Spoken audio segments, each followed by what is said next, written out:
شلون بركة حشة وإن لخيطة زين سكفر له إذا ترى أبدأ بجرك حق زارك الله بدي تقول بس زار الله أنت قاعد كوكي تزاريه فويس ما حق سلاز خانة نخيط كايل بخا كومودي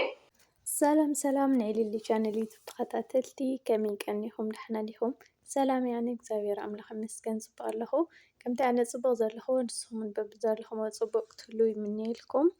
ከመይ ቀኒኹም ንሕና ዲኹም ባርከስ ንማዓንቲ ሒዘልኩም መጽ ዘለኹ ከምተ መእተው ትሪእዎ ዘለኹም ብዛዕባ ብዙሕ ጨንፈራት ሒዘልኩም መጽ ዘለኹና ቅድሚናው ማለይ ግና ንቻነል ሓደሽቲ ዝኾንኩም ከምቲ ልምድ ሰብስክራይብ ናገበርኩም ቤተሰብ ኩኑ ቤተሰብ ዝኾንኩም ድማ ነዛ ቪድዮ ብላይክ ጀምሩዋ ሽካብ መወዳእታ ምሳይ ፀኒሕኩም ከዓ ሃናፅ ርእይትኩም ኣብ ኮመንት ቅምጥለይ እና ሎማዓንቲ ሕክምና ከይደ ነይረ የሌሊ ክሪያ ኣጋጣሚ ኮይኑ ትማሊ ኣይርከብኩን ስራሕ ስለ ዝነበርኩና ኣይደወሉለይን እውን ኣጋጣሚ ቪድዮኦም ሪአዮ ካብ ድሓር ስልኪ ደው ኢለ ገለ ሕክምና ከም ዘላ ተመይሳኺ ትኸውን ገዛ ኢለ ኣረጋጊፀ ኣጋጣሚ ስራሕ ስለ ዝወዓልኩ ምሽኒ ኣይከድኩንና ሎማዓንቲ ክሪኣ ኢለ ሕክምና ይኸይድ እሞ ኣጋጣሚ ኮይኑ ንሳቶም ስልኪ ምልዓል ምስ ኣበይኒ ሓው ባንሊለ ኣሎ ኣደሰምዕ መሲልኒ ናብኣ ደው ኢለ ማለት ኢና ኣጋጣሚ ንሱ ከዓ ሳይሰምዕን ፀኒሕና ብጣዕሚ ተደናጊፁ ገለ ካብኡ ታክሲ ሒዝና ብሓደ ከይድና ኣሌክስ ሰው ፀኒሕና ምስ ሊሊ ቤቲ ሊሊ ኣሌክስ ሰው ፀኒሖምናና እግዚአብሔር ይመስገን ከምቲ ዝደንገፅናዮ ይኮነትን ሊሊ እኳ ድሓን እያ ኣብ ፅቡቅ ደረጃ ኣላ ዝተሻቀልኩም ኣምላኽ ይመስገን ግን ብጣዕሚ ዘሕዝነካ ክብለኩምስ ብዘይኮነ ነገር ኣብ ከምዚ ክትወድቕ ነብሰ ፁር ምድሪ ፅቡቅ ኣይስማዕካኒ ግን ከዓ ካብኡ እንቋዕ መንገደደ እግዚአብሔር ይመስገን ካብኡ እንቋዕ መንገደደ ኢልካ ከዓ ተመስገን ኢኻ ትብልና ኣጋጣሚ ብሓደ ምስ ከድና ናብኡ ግን ካሊእ ነገር ተፈጢሩ ብጣዕሚ እያ ተበሳጭያ ዘላ ሊሊ በቃ ሃዲኣ ክትዛረብ ኣይከኣለትን ተረጋጊኣ ክተውግዕ ኣይከኣለትን በቃ ንኩሉ ገጭገጭ እያ ትብል ዘላ ብሰንኪ ኣሌክስን ወይንን ማለት ኢና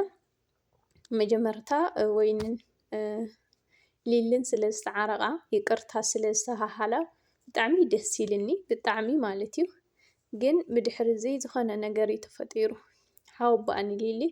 ኣጋጣሚ ቀዳማይ ሰሚዑ ብውሽጢ ተነጋገርና ገለታት ነርና ክሰምዖም እውን ኢለ ሓደ መዓልቲ ረኺብዎም ነርና ኣሌክስ ኣይረኸብናየን ሊሊ ብቻ ይረኺብዋ ነይሩ ካብኡ ካሊእ መዓልቲ ክምለስ እየ ገለ ኢሉ ስራሕ ቢዚ ስለ ዝኾነ ብዙሕ ኣይተመቻቸወን ሕክምና እኒኣ መሰልክዎ ትማሊ ግን ደንጊፁ ምሳይ ከይድ እሞ ብጣዕሚ ተናዲዱ ኣሌክስ ኣብኡ ፀኒሕና በቃ ክነግረኩም ኣይክእልን ዳርጋ ክቃለሱ እዮም ኢሎም ብጣዕሚ ተናዲዱ ማለት እዩ ምክንያቱ ብዙሕ ግዜ ደው ኢሉሉ እውን ስልኪ የልዕለን ብቀዳማይ ቆፂሩናዮ ነርና እውን ኣይመፀናንና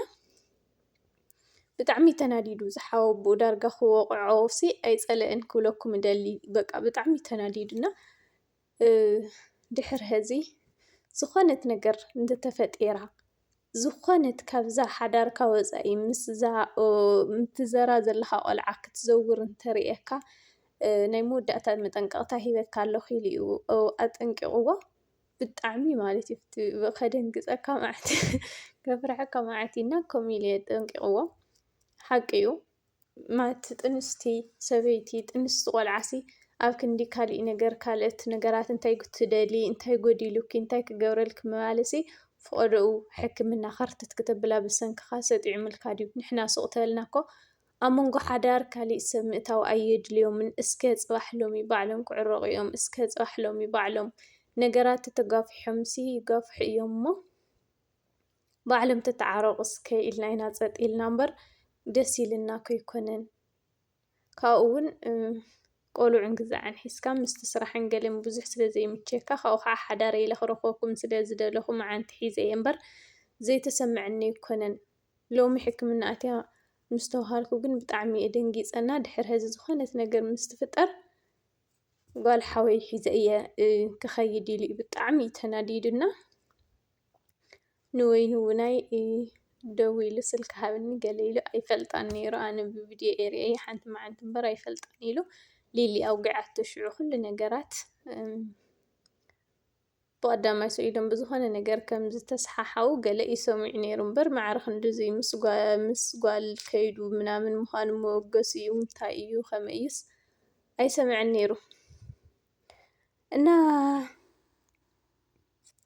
ሓወቦኣ ሎማዓንቲ ናይ ወይኒ ስልኪ ሃብኒ ኢሉ ንወይኒ ስልኪ ሂወዮ ደው ኢሉ ንዓኣ እውን ኣጠንቂቕዋ እዩ። ኣይ በዚ ኣጋጣሚ ግን ይቅርታ ተባሂለን ስለዝኾነስ ንዓኣ ብዙሕ ምድዋል የድልየካን ገሊለ እየ ነይረ ብጣዕሚ ተናዲዱ ስለዝነበረ ግን ደው ኢለን ኣነጋጊርዋ እዩ። በቃ ኣነ ካብ ሂወቶም ወፂአ እያ እሺ ኢላ ንሳ ፅቡቕ መልሲ እያ መሊሳትሎ እግዚአብሔር ይመስገን። ምስ ኣሌክስ ግን ንእሽተን ተጓሰ ተሰሓሒቦም ኣብ መንጎ ማለት ኣብ ጎኒ ሓፍትኻ ርኻ ትኾን ዘለኻ ትዘርርኻ ዘለኻ ኣነ ከምኣ ዝጥዕምና ኣነስ ሓሚም መደዳ ኣይነበርኩ እንተኾይንካ ደኣ ንዓይ ክዳሃይ ዘይገበርካለይ ፍሉይ ሕማም ዶ እኒሄኦ ምናምን ኢላ ኣሌክስ እና ወይ ሓሚሙ እዩ ነይሩ ትማሊ ብቅድሚ ትማሊ ኣጋጣምና ኢሊሊ ሕማም ስለ ዘደንገፆ እዩ ተላዒሉ መፂኡ እምበርና ንእሽቶም ብከምኡ ተሰሓሒቦም ብቻ መጠንቀቕታ ኣውሪዱሎም ኣሎ ሕዚ ክዕረቑ ገዝኦም ክኸዱ ተስፋ ንገብር ካብኡ ሊሊ ከመይ ጌራ ተቐቢላትኒ ክነግረኩም ኣይክእልን ኣነስ ምንም ኣይገበርክዋን ፅቡቕ እየ ከምዚ ፅቡቕ ኢና ነርና ፅቡቕ ስምዒት ኢና ነርና በቃ ማቻ ኢና ቀኒና ነርና ሕዚ ኩልቴና ግዲ ተሓዋዊስናያ ይመስለኒ እንታይ ከም ዝረኣያ ውፅእ ክሪአካ ኣይደልን ሓንቲ ጓል እዚኣ ክሪአ ኣይደልን ኢላ ኣውፂኣ ሰዲዳትኒ ይብለኩም ስለዚ እንታይ ይበሃል እዚ ሓይሊ እዩ እየ ዝብላ ኣነ ናብ ሕክምና ሓሚማ እተባሂለ ደንጊፀ ምግቢ ሒዘ ሓደ ነገራት ንሕሙም ዝግባእ ነፍሰ ፁር ዝግባእ ነገራት ሓደ ነገር ዓቕመይ ኣነ ሒዘላ ኣይኮድኩን እየ ግን ሓደ ነገር ሒዝካ ትኸይድ ንሕሙም ሒዝካዮ ትከይድ ዝግበአካ ሒዝካ ትኸይድካ ኢኻ ትርኢ ስለዚ ብዓይነይ ክሪአክን ኣይደልን ኣጓላት ትበሃል ኣብዛ ቅድሚ ኢላ ኣውፂኣ ሰዲዳትኒ ኣነ ከዓ ኣይ በቃ እስኪ ንእሽተን ክሽካብ ትረጋጋእ ተበሳጭያ እያ እኒኣ ምስቲ ኩነታት እንግዛዕና ትረጋጋእ ኢለ ወፂአላ እየኸይደ ይብለኩም ስለዚ እዚኣስ ናተይ ጎደለ ድዩ ኣነ ክኸይድ ነይሩኒ ዶ ይነበረንን ሊሊ ኸሲ ክተባረረኒ ይግባእ ዶ ይግባእ ዋ ንሓደ ሕሙም ክትሪኦ ከይድካሲ ካብ ገዝኡ ኣባሪርካ ተውፅኦ ነውሪ እኮ እዩ ማሊ ንኣሌክስ ኣውፂኣ ሰዲዳቶ እያ ሎማዓንቲ ትገብሮ ዝነበረት ክነግረኩም ኣይክእልን በቃ ክሪአካ ኣይደልን ንኣኻ ክሪኢ ከለኹ ሕማመይ ዝለዓለኒ ዘሎ ናበለቶ ብሓይሊ እዩ ኮፍ ኢሉ ፀኒሕና ንኣይ ዳርጋ ኣቢለ እያ ኣውፂኣትኒና ኣነ ከዓኒ ብዙሕ ክመላለሳ ገለ ኣይደለኹን ቀጢለ እየ ወፅየ ሊልን ኣሌክስ ግን ኣብኡ ይጋየቑ ገዲፎዮም ንእሽተን ቦይስ ሒዘ መፅየ ነይረ ለፍቲ መጀመርያ ተሰሚዕኹምዎ ኮይንኩም ግን ብጣዕሚ እዮም ተባሳጭያኒ ኣና ዝሮ ምስቲ ናይቲ ጥንሲ ገለ እዩ ዝኸውን ኢልና ንሓልፋ ኣለና እና እስኪ ንዒ ነገራት ተጠናኒጎም እዮም እኒአው በቃ ትትሕዝ ኢሎም እዮም እኒአውና ሊሊ ብጣዕሚ እያ ሕማቕ እኒኣ ብጣዕሚ እያ ትበሳጮ ዘላ ሓቃ እንድያ ብሰንኪ ኣብዚ ደረጃ እዚ ወዲቓ እኒሃ ከምኡ ክገብሩ ኣይግብኦምን ነይሮም ግን ኦልሬዲ ንሳቶም ከምኡ ገይሮምዎ ኣለው ንሳ ከዓኒ ኩሉ ብፖዘቲቭ ክትሪኦ እኒአዋ ምክንያቱ ኩሉ ነገር በቃ ብነጋቲቭ ተሪኣቶ ነብሳ እያ ትጎድእ ዘላ ስለዚ ኣይደልን እውን እናበለት እናደረቐት እውን ይቅርታ እውን ኣይቅበልን እናበለት ብውሽጣ እውን እናሓረቐት ግን ትሪእዎ ኣብዚ ወዲቓ እኒኣ እና